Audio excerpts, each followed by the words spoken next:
Ven, Espíritu Santo, llena los corazones de tus fieles y enciende en ellos el fuego de tu amor. Envía, Señor, tu Espíritu y serán creados y renovarás la faz de la tierra. Oremos. Oh Dios, que has instruido los corazones de tus fieles con las luces de tu Santo Espíritu, danos a gustar de todo lo recto según este mismo Espíritu y gozar siempre sus consuelos. Por Jesucristo nuestro Señor. Nuestra Señora del Santísimo Rosario, ruega por nosotros. Nuestro Padre Santo Domingo, ruega por nosotros.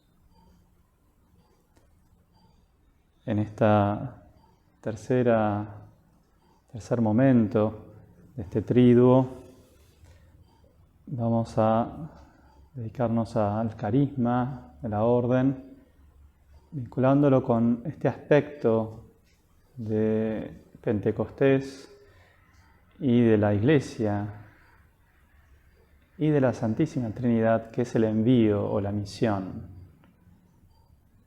Apostolein, enviar, como se dice en griego, de allí la palabra apóstol, la vida apostólica a la que somos llamados. ¿En qué consiste el carisma dominicano?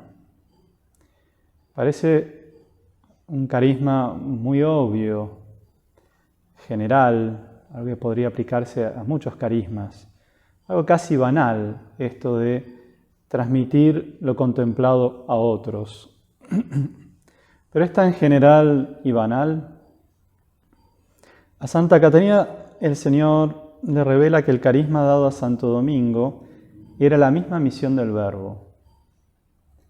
Rápidamente percibimos las semejanzas en el estilo de vida entre Jesús y la vida de Santo Domingo. Santo Tomás, por ejemplo, trabaja esto en varios lugares, pero si nos remontamos más arriba o más adentro,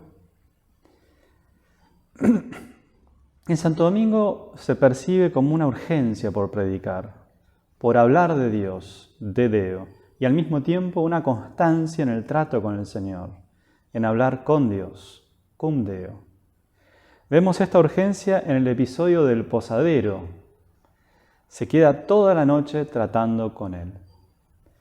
Creo que esta intensidad brota de un pozo más hondo y caudaloso que el de su propio corazón y sus propios movimientos. Abreva en la fuente de la misma misión del Verbo.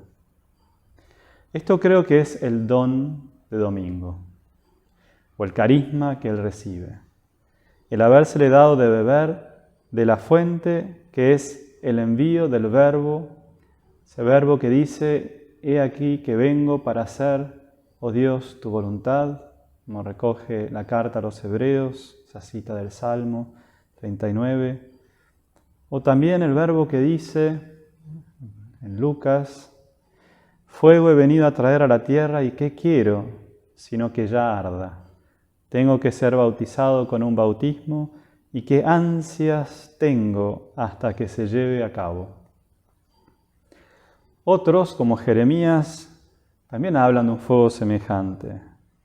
Yo me dije, no me acordaré de él, ni hablaré más en su nombre, pero es dentro de mí como fuego abrasador, encerrado en mis huesos. Me esfuerzo por soportarlo, pero no puedo. Capítulo 20 de Jeremías. O los apóstoles, los enviados por el Verbo, San Pedro y San Juan, que dicen, no podemos dejar de hablar lo que hemos visto y oído. O San Pablo, ay de mí si no evangelizara, la primera carta a los Corintios.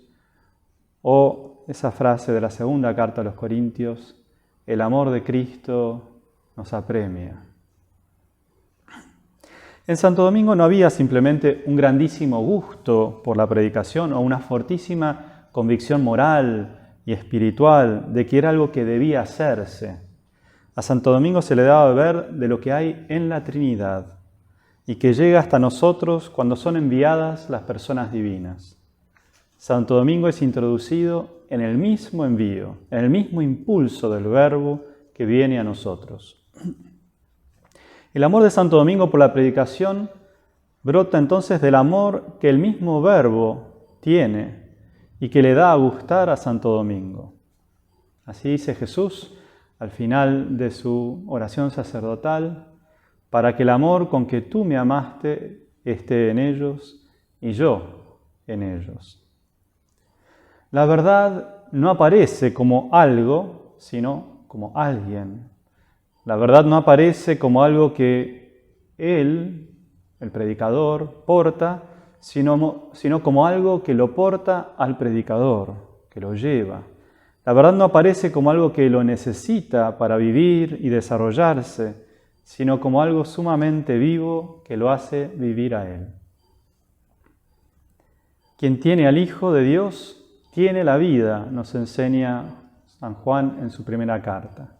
O San Pablo, vivo yo, pero no yo, sino Cristo que vive en mí. Esta vitalidad del Verbo, la vitalidad de la verdad, se ve plasmada en los últimos años de Santo Domingo, los que coinciden con la fundación de la Orden. Todo lo que Santo Domingo hace durante los últimos años de su vida emana de esta experiencia de que el Verbo, la verdad, viene, habla, obra todo el tiempo. Mi Padre obra siempre y yo también obro, dice Jesús, según nos dice San Juan en el capítulo 5 de su Evangelio. Así como el Verbo es engendrado en un eterno presente por el Padre, o por así decir, es engendrado continuamente, así también el Verbo es continuamente enviado desde la creación de las criaturas espirituales, nosotros y los ángeles, de manera invisible y luego también en la plenitud de los tiempos de manera visible. Santo Domingo se alimenta de esta palabra que viene y es enviada, la que sale a recorrer su camino, como cantamos en el Salmo. Haciendo una comparación con el alimento, se podría decir que el Verbo se alimenta eternamente del Padre, es decir, se recibe todo eternamente del Padre. Santo Domingo se alimenta constantemente de ese dinamismo de la Trinidad, es decir, del Verbo que se recibe del Padre eternamente y que por Él es enviado en el tiempo a los que lo reciben. El que bebe así, como nuestro Padre Santo Domingo, no se aparta de la fuente que sigue brotando. Conocemos esa enseñanza de Jesús a la samaritana: si conocieras el don de Dios y quién es el que te dice, dame de beber, tú le habrías pedido a Él y Él te habría dado agua viva. El predicador entonces no anuncia una palabra recortada, reducida, estancada, ni una palabra sin vida, muda. Es decir, el predicador no tiene como tarea el retener y enriquecer la palabra o el darle vida y actualidad. El predicador es un bebedor constante de la fuente, la cual mana también de manera constante del Padre que engendra y que envía. El predicador no va a la fuente a beber para luego alejarse y hablar de lo que conoció. El predicador predica mientras está bebiendo de la fuente, o mientras está dentro de la fuente, mientras está sintiendo el impetuoso flujo de la fuente. La fuente predica en él, podríamos decir. Él es un instrumento de la fuente, para hacer que otros no se limiten a aprender cosas o a ordenar sus vidas, sino para que también entren en el impulso de esta fuente. Cuando Santo Domingo es enviado a las Marcas, ese lugar al norte de donde vivía él, alejado de España, para buscar una mujer para el hijo del rey, algo así como lo que hace el servidor sin nombre de Abraham cuando va a buscar a esa mujer extraordinaria llamada Rebeca, para que sea mujer de Isaac. Y ese es quizás el primer envío claro de un hombre en la Biblia. Eso está en Génesis 24. Bueno, Santo Domingo se encuentra con una misión dentro de aquella misión. Un envío dentro de ese envío. Así es en nuestro carisma. Siempre la misión más grande del Verbo se introduce en la misión más pequeña que nos es encomendada. La disponibilidad del enviado Domingo fue asumida por el Verbo enviado. Reconoce allí algo de su propio envío y es su fuente. Esto se puede explicar diciendo que cuando alguien envía a alguien, algo de sí mismo va con el enviado. En el caso de Dios, Él mismo lleva a su enviado. Está presente donde quiera que el enviado va, incluso lo precede allí donde va. Santo Domingo vive de esta convicción. Pero hay algo más. El enviado principal, se da cuenta Santo Domingo, no es Él, no somos nosotros, sino el Verbo que nos acompaña, nos lleva y obra con nosotros, y en nosotros y por nosotros. Obra en nosotros como a través de sus instrumentos, pero instrumentos que tienen acceso a su corazón. La madre de Santo Domingo sueña, cuando lo lleva en su vientre, con un pequeño perro. Muchas cosas se pueden decir del perro. Una de ellas es que es fiel y que es amigo. Es decir, que está llamativamente referido a aquel que lo alimenta, lo cuida, lo nombra, lo hace suyo. Entre todos los animales, ninguno se hace uno con su amo como el perro. Ninguno asume la misión del amo tanto como suya, tanto como el perro. El Verbo no solo se recibe del Padre desde la eternidad, sino que también se da enteramente con el Padre al Espíritu Santo desde la eternidad. En continuidad con por así llamarlo, torrente de vida trinitario, el Verbo es enviado en el tiempo de manera constante y con el Padre el Verbo envía en el tiempo al Espíritu Santo. Esto quiere decir que el Verbo es enviado como el que envía. Es enviado y envía. Esto es lo propio del Verbo en la Trinidad, ser principio de principio. Se podría decir que Santo Domingo también aprendió a ser un enviado que envía.